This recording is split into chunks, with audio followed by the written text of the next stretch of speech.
All right. Hi, Angela Stanford. Good to have you. You said it's a good week because you're in Vegas. I've seen a couple of your posts. You seem to be living your best life right now. How are things going? I love Vegas. I think the biggest hurdle this week is going to be actually being here and working.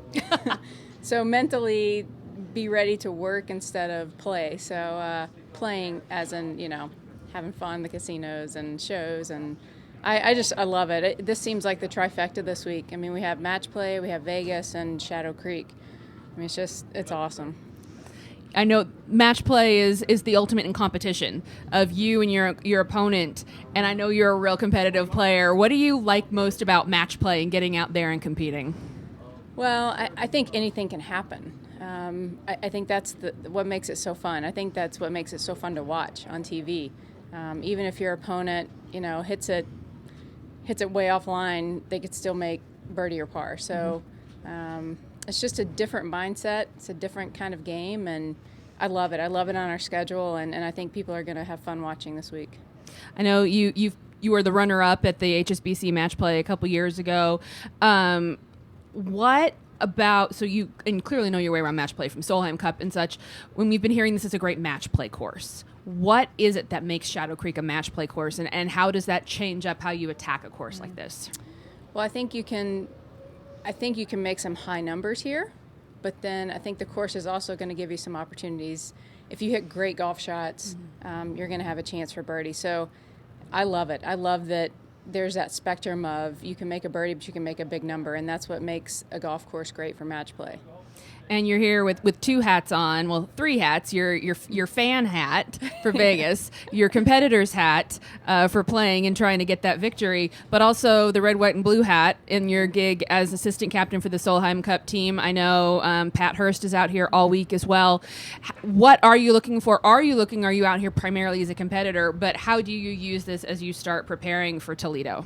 Yeah, I think we have 11 girls out here that we've kind of been watching all year, and it's going to be fun to kind of watch them play match play, and I've kind of been tracking their stats all year, so I think this week will just be more about the match play, and I think stats on a week like this where you're playing match play, stats really don't matter.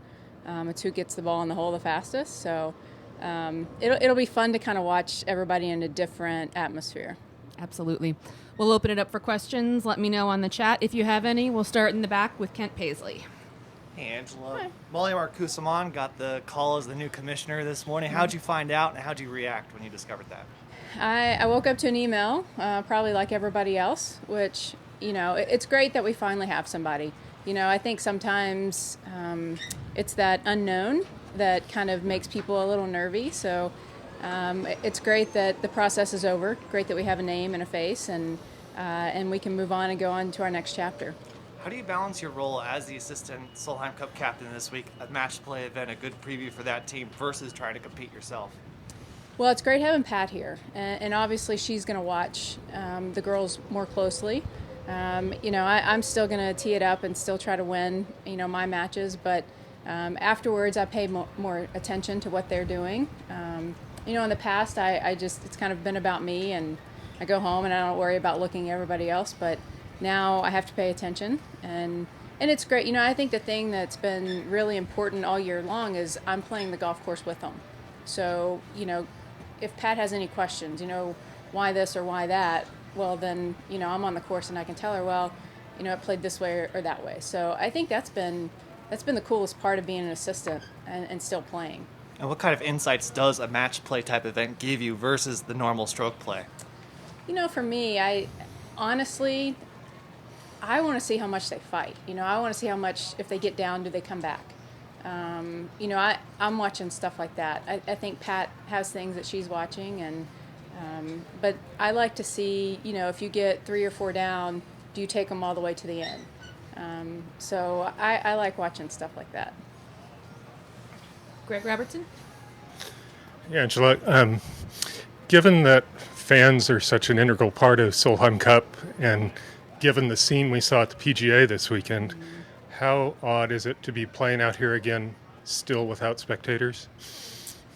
Well, I think our time's coming. I think we're going to be okay. I think it's probably a little disappointing for everybody this week because it's match play, and I think fans enjoy watching that. But, we're all doing our best, and, I trust that, the people putting on this tournament are doing their best, and they're following guidelines, and that's what we're trying to do right now. So I'm not going to second guess why we don't have fans. That's, I know they're trying to protect us, and they're trying to protect others still. So our time will come. We're going to have fans, but, I'd rather be safe than anything else. Does it make a difference playing match play without spectators there to get your blood going? It's going to be interesting.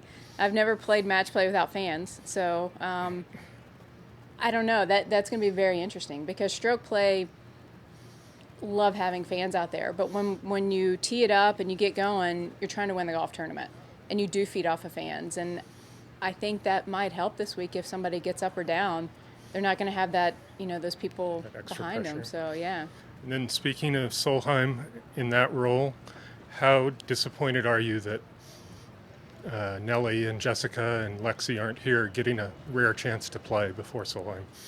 Yeah, I think obviously you always want to see everybody play in a match play tournament, but, we got to trust that they're doing what's best for them, and having the U.S. Open next week, they have their reasons, and, ultimately you want them to be ready. You want them to play their best golf, and, if they're going to play their best golf next week, for us in the long run, that might be okay. So, I think they're doing what they need to do, and that's okay.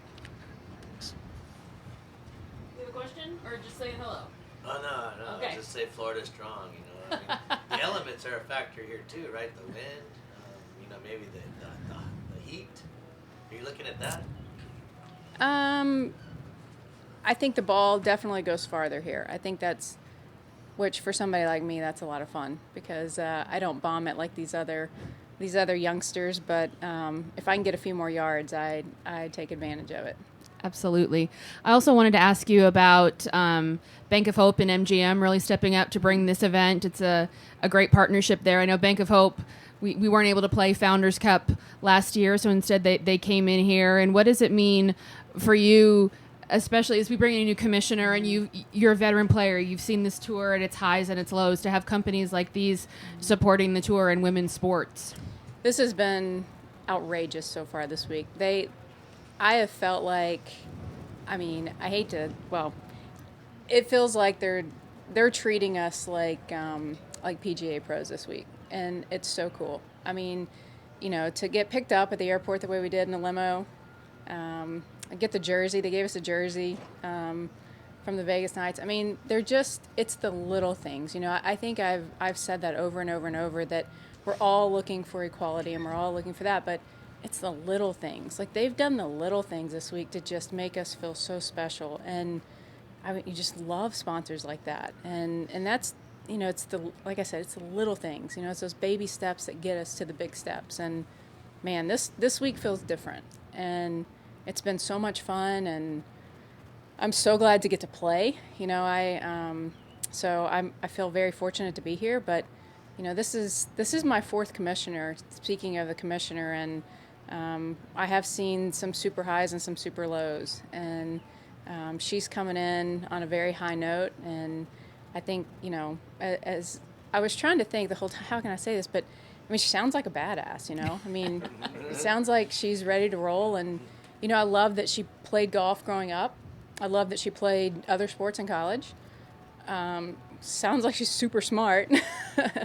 And then she's handled the foundation side of things. It just sounds like she's kind of seen a little bit of everything. So, I'm excited for her to be here, and again, looking forward to next chapter.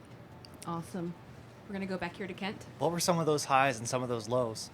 I think there were a lot of factors when we hit our lowest point. There were a number of factors, but I'm grateful that we kind of came out of that stronger. I think that is a testament to this organization. Every company sees highs and lows, but we came out of it stronger, and that's also a testament of Mike and his team that he had. So Mike did a tremendous job. He put us on a completely different trajectory than we could have ever imagined. So, you know, he did everything that and more that we could have ever imagined. So I'm grateful that we had him as a part of our organization, and looking forward to the new one. All right. Well, thank you so much, Angela. Appreciate it. Have a good one, and we'll see you tomorrow. Thank you. Thanks.